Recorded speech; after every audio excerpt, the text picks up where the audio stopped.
Hello friends, thanks so much for joining me today, and I hope you are safe and well. I'm excited to share with you today some of the best ways for those of us with mature skin who are over 50, 60, or beyond to apply foundation, blush, highlight, and contour. After all, it's pretty easy to apply any of these products when we're in our 20s and 30s, but as our skin gets drier and starts to change a bit, the application of these products can get just a wee bit more challenging. My name is Elise, and I want to extend a very warm welcome to all of you. And if you're tuning into my channel for the first time, I'm so glad you're here. I'm a professional working makeup artist who's passionate about helping those of us who are over 50 look like the very best versions of ourselves so we can look and feel our confident best. New videos on my channel are available every Thursday, and I do hope you'll join our wonderful family of subscribers. And if you do hit that subscribe button and also hit the bell icon below the video and to the right, you'll automatically be notified each time a new video is available. And my sincere thanks if you decide to do so. So let's jump right into today's topic, the best ways to apply foundation, blush, highlight, and contour for those of us who are 50 plus. Let's focus first on foundation.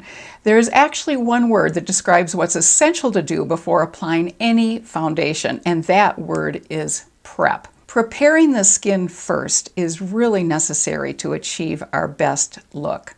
The first thing to do in the prep process is to exfoliate our skin once or twice a week. In a previous video I did on skincare, I talked about the importance of exfoliating our skin regularly because it gets rid of dead skin cells, which can make our complexion look really dull and lifeless. Exfoliating our skin really does make a big difference, which I can certainly personally attest to because not long ago I went a number of weeks without exfoliating my skin. And when I finally did do it again, I was really amazed at how much brighter and better my skin looked. And by the way, I'll put a link to that skincare video I mentioned in the description box below. It's called 6 Skincare Musts for Women 50 Plus and 5 Game-Changing Skincare Products. Next, before doing anything else, it's always a good idea to give some love to our lips by applying some lip balm. Applying it now means that it can absorb into your lips while you're doing your other prep work and eventually your makeup. It can also be helpful to gently pat, massage, or use a tool like a jade roller to gently stimulate the skin to get the blood circulating and flowing. This can help add some wonderful glow to the skin. And let me show you what I'm talking about. This happens to be a jade roller, and it's just wonderful. It's very cool. You can tell if it's really jade, by the way, a natural stone, if it's very cool to the touch, and this just feels wonderful. And always want to do it in an upward motion all over the face.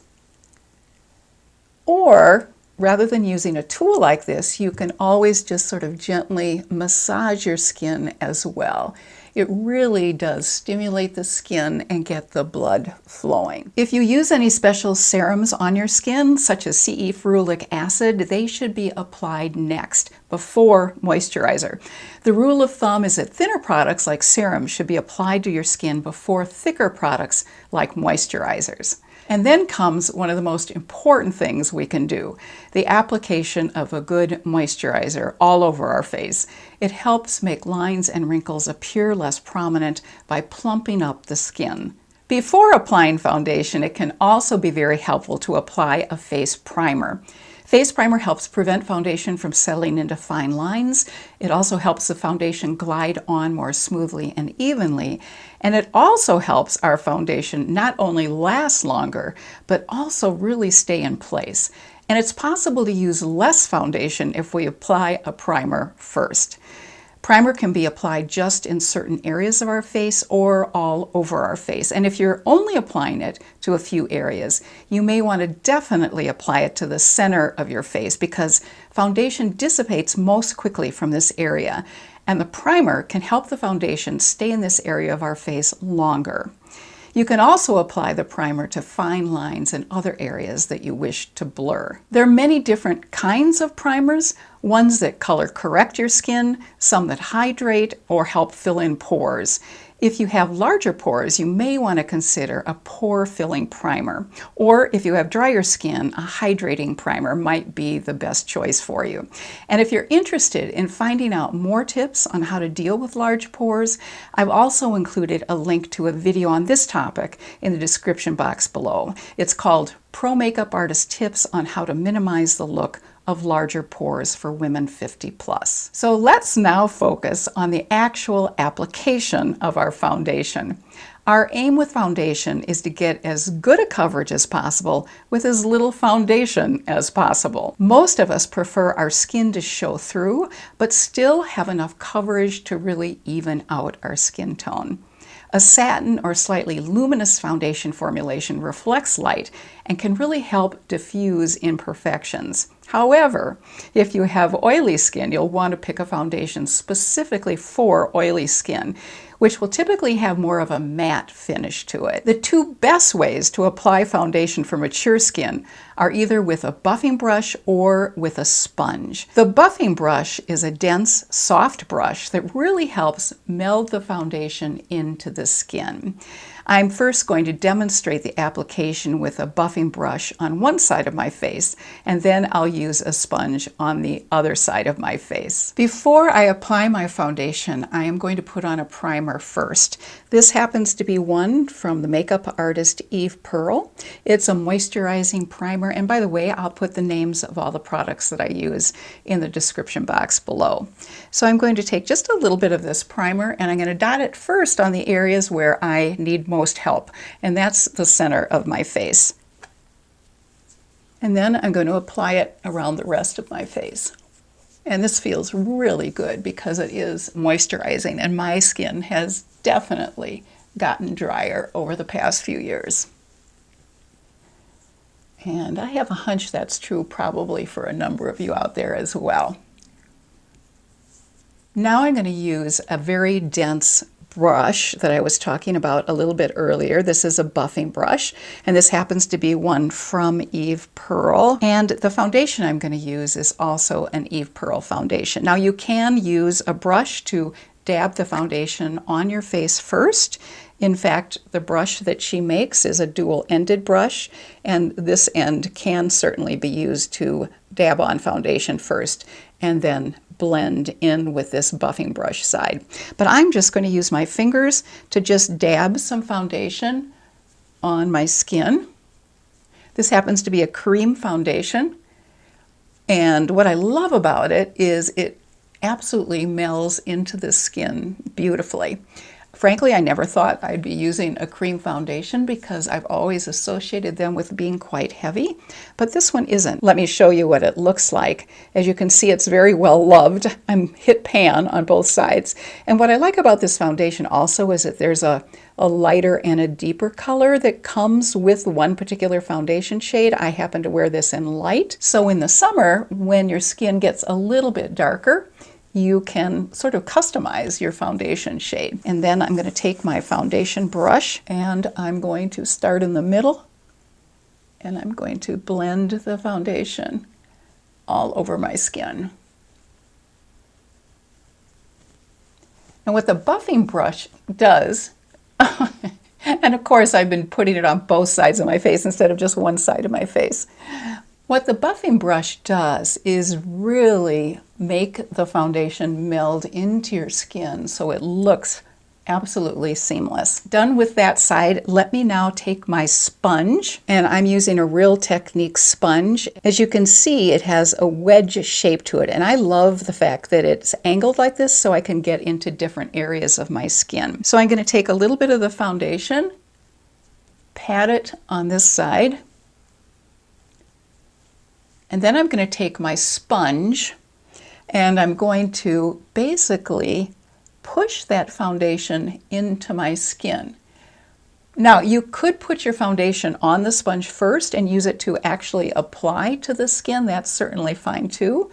But I like just dotting it on my face first and then using the sponge to just blend in. And as you can see, I'm using a pressing motion. It's almost like I'm pouncing it on my skin. What I love about this application method is because you've put water into the sponge initially and really soaked it with water, I might add, and then you wring it out, and then I like to take a paper towel and do one more wring with a paper towel around it. But when you apply the sponge then to your face, it just feels so good because you're actually pushing more moisture into your skin, which for my dry skin, and I'm sure for many of you who have dry skin, just feels wonderful. And by the way, sometimes in the mid-afternoon or evening, if you're still out and about doing errands or perhaps going to some kind of events, using a makeup sponge to just touch up your makeup is really a great idea. I like to put it in a little Ziploc bag and carry it with me if I'm going to be out all day. And that way, when I hit the restroom, when I go to that evening event, I can dampen my sponge just a little bit, wring it out, and then apply a little bit more water via the sponge to my makeup. And that really makes a difference. First of all, it just freshens up your face and it just feels so much better. So I'm going to turn my head to see if you see any difference in how the two different application methods worked on my skin. This side is the side where I used the brush, and this side is the side where I used the sponge. Now, as I look in the mirror, I am not seeing a great deal of difference, I have to confess.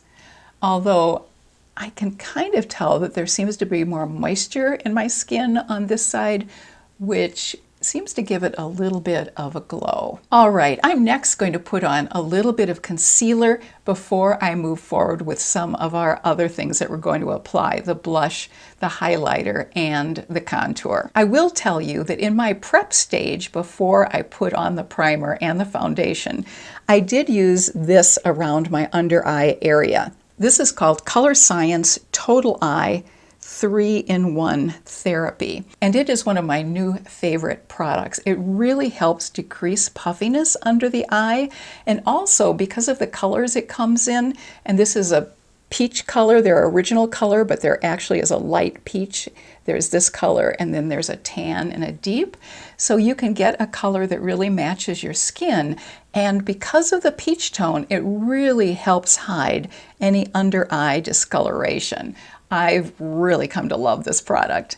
So I've already done that as part of my concealing process. I'm next going to take the Eve Pearl Concealer, and I'm going to put a little bit of this, dot it lightly over the peach color.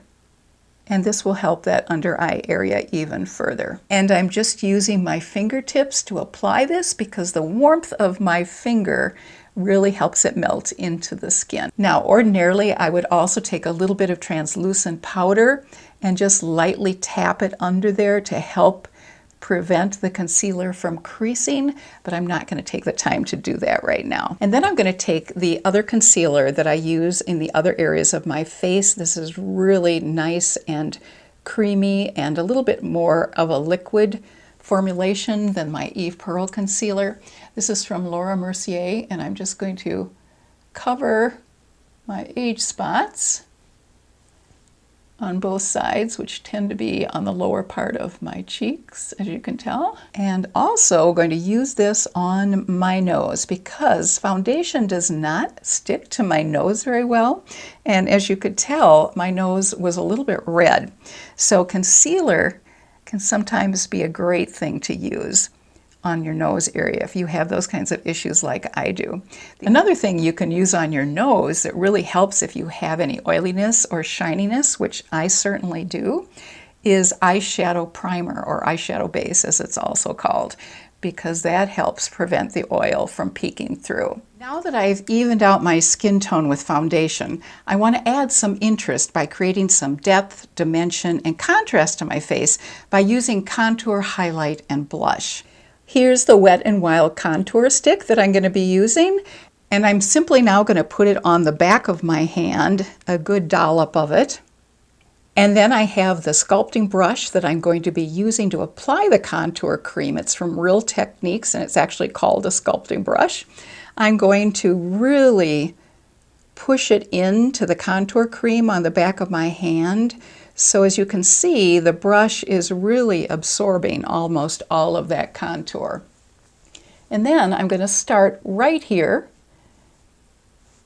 around my upper ear area, and the area I want to apply the contour cream to is underneath my cheekbone.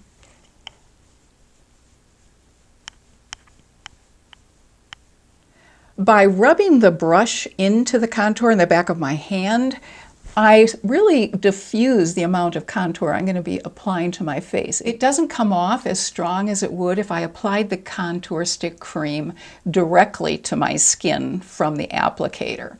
And now I'm going to take my brush and I'm going to just go underneath my jawline where I want to have that area recede a bit because my jawline is not quite as firm and tight as it used to be.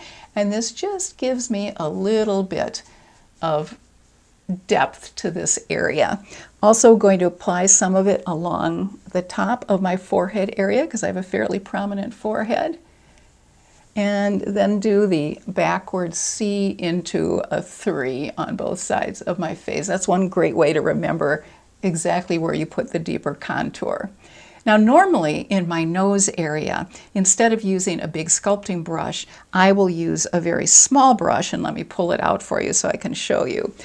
This is a nice angled brush that really works well on the sides of the nose where I want to use some contouring. And instead of using a cream contour on the side of my nose, I'll almost always go to a powder contour. This is what I'm going to be using. It's from a brand called Benefit, which you're probably aware of, and it's one of their cult classics. It's called Hoola.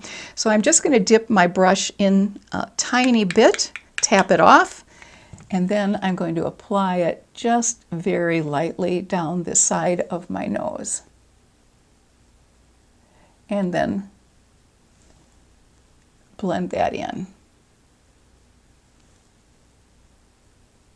Blending is extremely important, as you might imagine. You don't want it to look like you have stripes going down the side of your nose.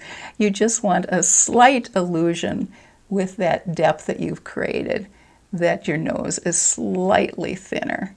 And sometimes with all the lights that are needed to film, it's difficult to see if you've actually blended everything in as well as you should. So hopefully I have. The other thing I like to do after I apply my contour is I like to take my foundation brush and I like to simply go around the edges of the contour, and this kind of blurs it all out and makes it look seamless because I still have some foundation product on my brush.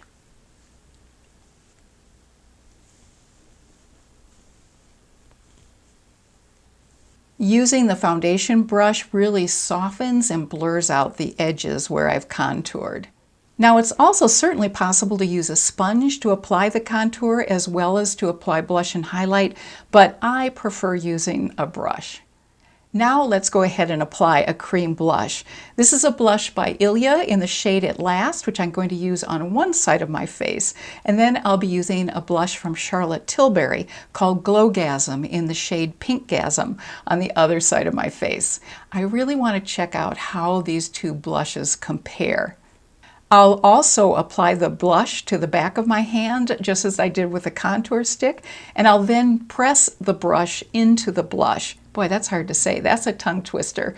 To really absorb most of the blush and apply a very light dot of blush into the middle area of my cheekbones. Here's the blush I'm going to be using. This is from Ilia, as I mentioned. It's a stick blush. This is what it looks like. And then I'm going to take the stick blush and just apply some to the back of my hand, just like I did with the contour.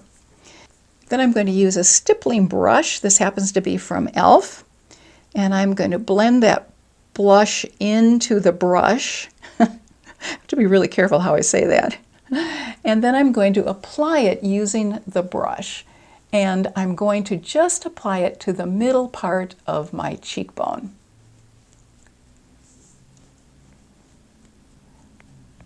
And the reason I'm applying it there is because we really want to lift our face.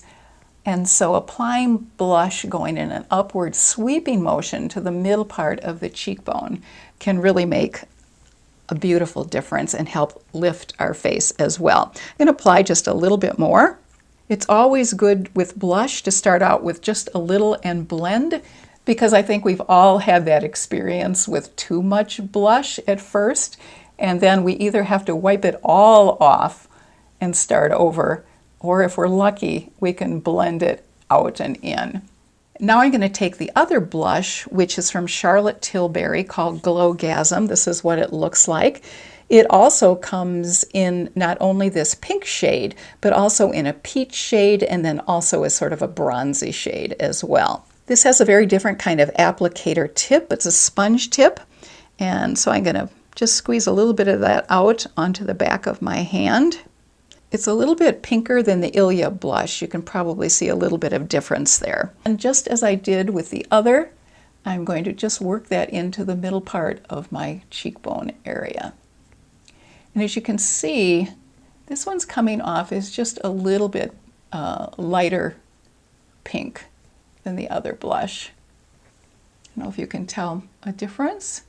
That's the Charlotte Tilbury side that I just applied, and this is the Ilia side.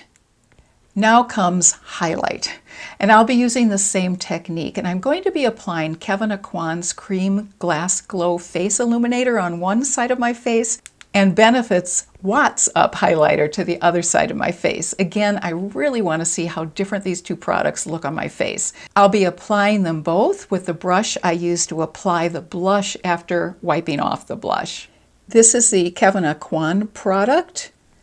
It comes in a pump applicator, and I'm going to just pump a little bit of this out on the back of my hand. Just this amount, which is probably too much. Putting a little bit of that on my brush, and then on the Ilia side, I'm going to apply this highlighter. Oh, and I can really see that already. It is so smooth, it really glides on the skin so easily. It'll be interesting to see how this compares with the other highlighter. This is almost like applying a liquid. I imagine you can probably see that glow.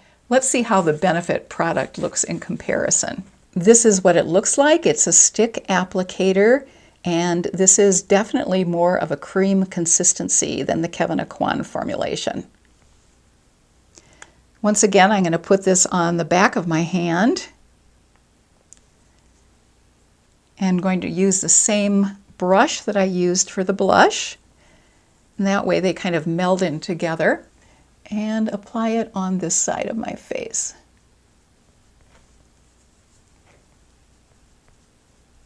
And as you can see, I'm applying it above where I applied the blush. Now what we probably don't want to do is if we have a lot of texture, and I have quite a bit of texture here, I'm applying it underneath that texture because I don't want the highlighter to magnify the texture, which is what it will do. So any highlighter you want to keep away from any areas that you don't want to magnify. All right, let me show you what the illuminator or the highlighter looks like on this side of my face. That's the Benefit Watts Up highlighter. And this is how it compares to the Kevyn Aucoin highlighter.